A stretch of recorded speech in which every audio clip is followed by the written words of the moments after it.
এবং ইগোটা সব থেকে মজার বিষয় কি জানো তো, এটা আমার ভেতরে প্রকাশকে বাঁচানোর জন্য নয়। মানে তোমার মনের ভিতরে যে প্রকাশ রয়েছে, প্রকাশের যে ছবিটা রয়েছে, আমি চাই সেই প্রকাশের গায়ে যেন কোনো আঘাত না লাগে। তো ইগোটা কি থাকা ভালো না খারাপ? আমরা কি দৃষ্টিভঙ্গিতে দেখবো এটাকে? তো মানুষের জীবনে যদি ভালো করে অবজার্ভ করা যায়, এই ইগোটাই কিন্তু মানুষকে উন্নতির পর্যায়ে নিয়ে যায়।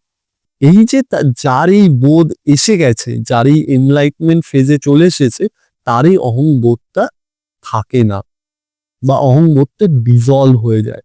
সে তখন সবার মধ্যে নিজেকে খুঁজতে দেখতে পায়।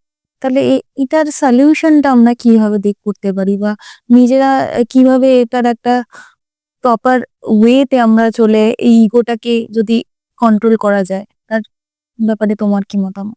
কেন সম্পর্কের মধ্যে দূরত্ব তৈরি করব? সম্পর্কটা ইম্পর্টেন্ট, ইগোটা ইম্পর্টেন্ট নয়। এই কথাগুলো বলে হয়তো তুমি ক্ষণস্থায়ী জিনিসটা বুঝতে পারবে, হয়তো সম্পর্কে ফিরে যেতে পারবে, কিন্তু এই সমস্যা থেকে বেরোতে পারবে না। তাহলে তুমি যে বললে যে একমাত্র আত্মজ্ঞান বা বোধিজ্ঞান থেকেই এই ইগো সমস্যা থেকে মুক্তি হওয়া সম্ভব। তাহলে সব মানুষের পক্ষে তো সেটা সম্ভব নয়। সাধারণ মানুষ, আমরা সবাই সাধারণ মানুষ। তো আমরা কিভাবে জিনিসটাকে দেখতে পারি বা জিনিসটা থেকে কিভাবে মুক্তি পেতে পারি?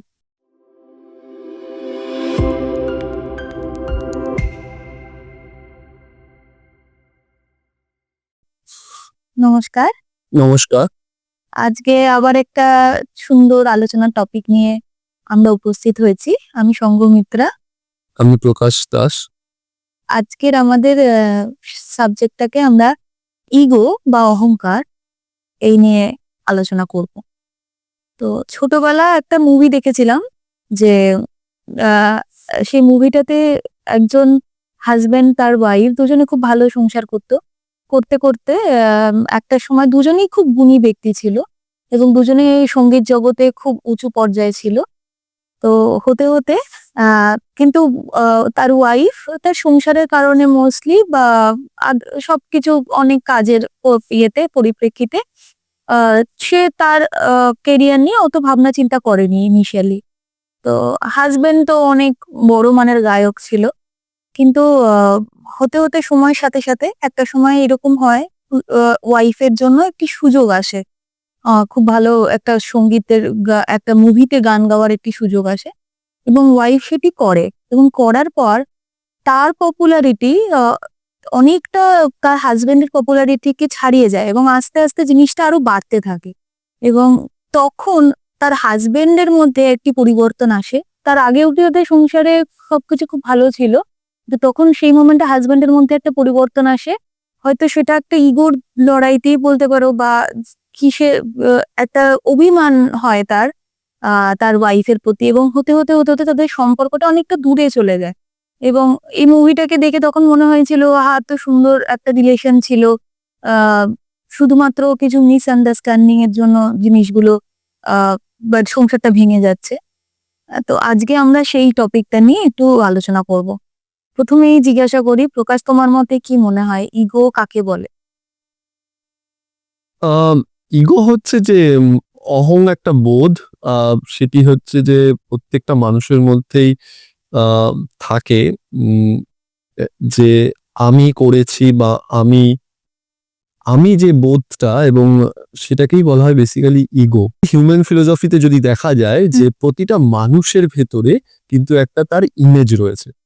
ইমেজটা কিরকম, ধরো নাও যে আমার ভেতরে তোমার একটা ইমেজ রয়েছে, তোমার ভেতরে আমার একটা ইমেজ রয়েছে। তো ইগোটা হচ্ছে যে আমাদের প্রত্যেকটা মানুষের ভেতরে একটা ইমেজ তৈরি হয়, তার তার নিজস্ব। দেখো, আমি তো আমাকে দেখতে পাই না।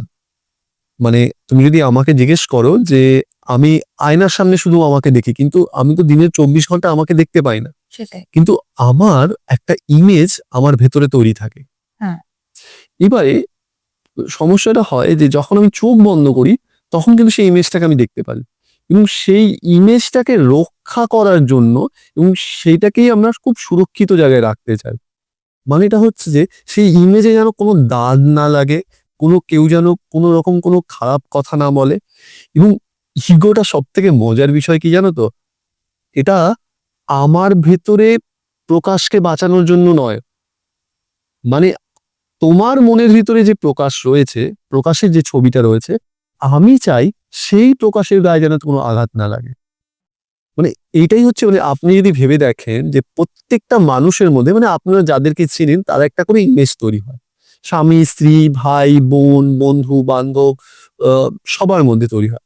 এবং সবাই চায় যে তার ভেতর, মানে তার সামনে যে মানুষটা রয়েছে, তার মনের ভেতরে তার যে ইমেজটা রয়েছে, সে যেন সেই ইমেজটাকে ছোট না করে।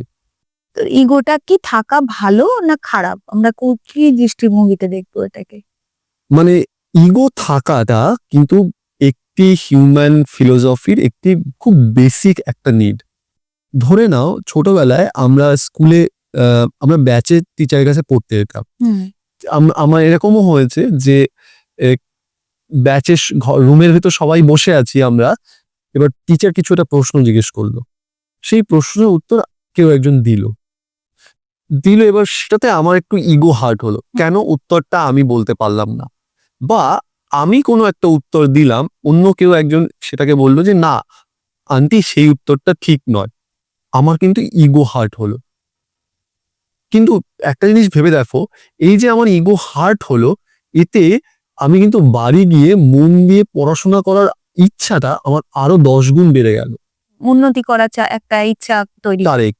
তো মানুষের জীবনে যদি ভালো করে অবজার্ভ করা যায়, এই ইগোটাই কিন্তু মানুষকে উন্নতির পর্যায়ে নিয়ে যায়। মানে আমি যেন ওর ভেতরে সবার চোখে একটা ভালো ভালোর চোখে দেখা যায়, মানে আমি পারি, করতে পারি, বা আমি ভালো পারি, এটা আমার যেন, আমাকে যেন সবাই ভালো চোখে দেখে। হুম। তো ইগোর কিন্তু একটা খুব বড় অ্যাডভান্টেজ হচ্ছে যে এই সমাজে এই জীবনে যত উন্নতি হয়েছে, সেটা সেটা কিন্তু ইন অ্যান অ্যানাদার ওয়ে ইগোইজমের জন্যই। মানে ধরে নাও কোনো মানুষ যদি সে তার এই জিনিসটাকে খেয়ালই না করতো বা সেই জিনিসটাকে পাত্তাই না দিত, তাহলে সে কোনো উন্নতি করার চেষ্টাই করতো না। আর সে যদি উন্নতি না করতো তাহলে এই সমাজ এত সুন্দর গড়ে উঠতো না। তো ইগোর কিন্তু বেসিক্যালি অ্যাডভান্টেজই বেশি। হুম, একদম। তাহলে ইগো থাকার ডিসঅ্যাডভান্টেজ এর মধ্যে কি পড়ে? ইগো থাকার সব থেকে বড় ডিসঅ্যাডভান্টেজ পড়ে রিলেশনশিপে। মানে রিলেশনশিপে দেখা যায় যে তুমি গল্পটা বললে যে হাজবেন্ড ওয়াইফের মধ্যে একটি সম্পর্ক, রিলেশনশিপে একটি সমস্যা দেখা যায় যে আমি কেন করব, বা আমি কেন ফোন করব, বা আমি কেন আগে কথা বলবো, ও কেন করবে না।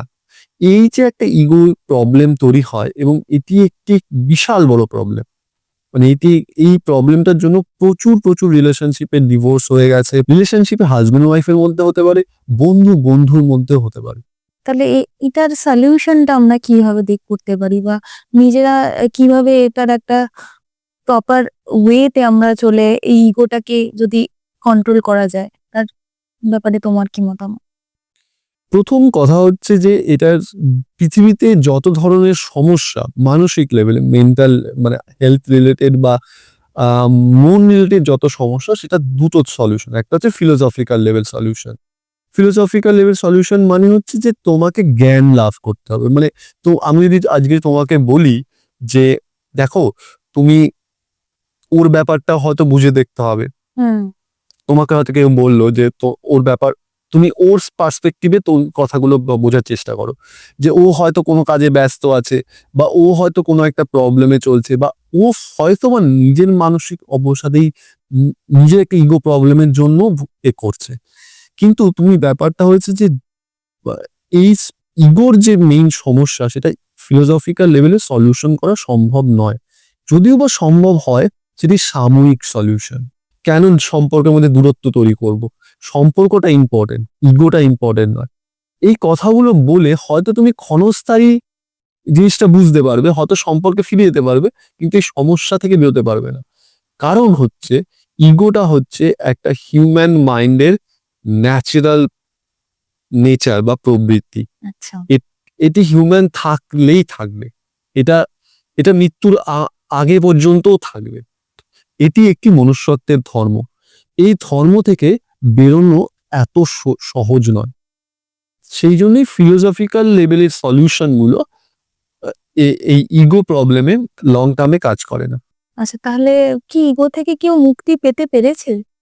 হ্যাঁ, ইগো থেকে তুমি যদি দেখো যেসব মানুষেরা এনলাইটেন হয়েছে বা স্বামীজিকে দেখো, তাদের কিন্তু কোনো ইগো নেই।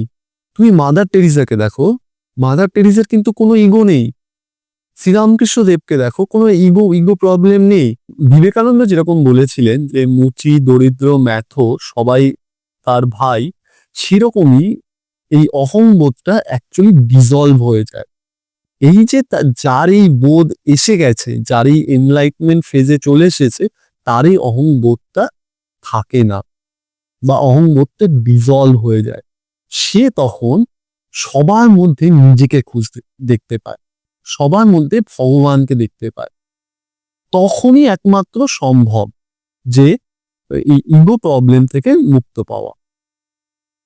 ধরে নাও কেউ কথা বলছে না, কিন্তু দেখা যাবে সেও তো তার কোনো একটা কারণের জন্য বলছে না। কখনো বা তার জায়গায় নিজেকে বসিয়ে দিয়ে রেখে সে চিন্তা করার ক্ষমতাটা সে পেয়ে যায়। কারণ সে সবার মধ্যে নিজেকে দেখতে পায়। এইটা যতক্ষণ পর্যন্ত কারোর বোধিজ্ঞান না হবে, ততক্ষণ পর্যন্ত এই আমি থেকে মুক্তি পাওয়াটা খুবই কঠিন একটি ব্যাপার। অত সাময়িক মুক্তি পাওয়া সম্ভব, কিন্তু সম্পূর্ণভাবে এই আমি থেকে মুক্তি পাওয়াটা খুবই একটি কঠিন ব্যাপার।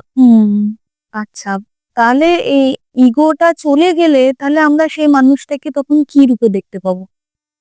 সেই মানুষটাকে তুমি ভালোবাসার রূপে দেখতে পাবে। যে তাকে আঘাত দিচ্ছে তার সাথেও সে কথা বলে যাচ্ছে একনিষ্ঠতে, এবং তখন দেখতে পাবে যে একটা সময় পর তার সবার প্রতি ভালোবাসা বাড়ছে এবং সবাই তাকে ভালোবাসছে। এই যে ভালোবাসার যে দেওয়া নেওয়াটা, এটাই অ্যাকচুয়ালি প্রকাশিত হয় তার চরিত্রে। আচ্ছা, কারণ মানুষ মানুষের থেকে ভালোবাসাটাই চায় এবং এটাই কাম্য। এটা কেন পায় না, তার বিভিন্ন কারণ আছে। তার মধ্যে একটি কারণ হচ্ছে ইগো প্রবলেম। এই ইগোটা যখন চলে যায়, তখন মানুষের মধ্যে রিয়েল কানেকশন তৈরি হয়। সে মনের কথাটা বুঝতে পারে, এবং মানুষ যখন একটা মানুষের সাথে মনের সাথে কানেক্ট করতে পারে, তার থেকে চরম তৃপ্তি পৃথিবীতে কিছু নেই। তোমার কি মনে হয় বয়স অনুযায়ী বিভিন্ন এজ লেভেলে কি মানুষের ইগোর লেভেলটাও আলাদা আলাদা হয়? হ্যাঁ, তুমি যদি এটা বাচ্চাকে দেখো, বাচ্চার কি কোনো ইগো প্রবলেম থাকে না। শিশুটা যখন আস্তে আস্তে বড় হয়, তখন আমরা তাকে বোঝাই, তুই কেন করলি না, তুই কেন শুনলি না, তোমাকে কেন স্কুলে এটা বলা হলো। এই যে আমি তোমাকে তোমাকে বারবার করে বলি, এটা কিন্তু আমি বেসিক্যালি ওর ইগোটাকে দাঁড় করানোর চেষ্টা করছি, যে তোমার ভেতরে কিন্তু একটা ইমেজ রয়েছে। এবং এটি একটি বয়স বাড়ার সাথে সাথে এটিও নিজেকে একটি প্রমাণ করার একটি জায়গায় চলে আসে, যে আমাকে তো প্রমাণ করতে হবে, মানে আমারও তো একটা জায়গা রয়েছে, স্থান রয়েছে এই পৃথিবীতে, এই সমাজে, এই রিলেশনশিপে।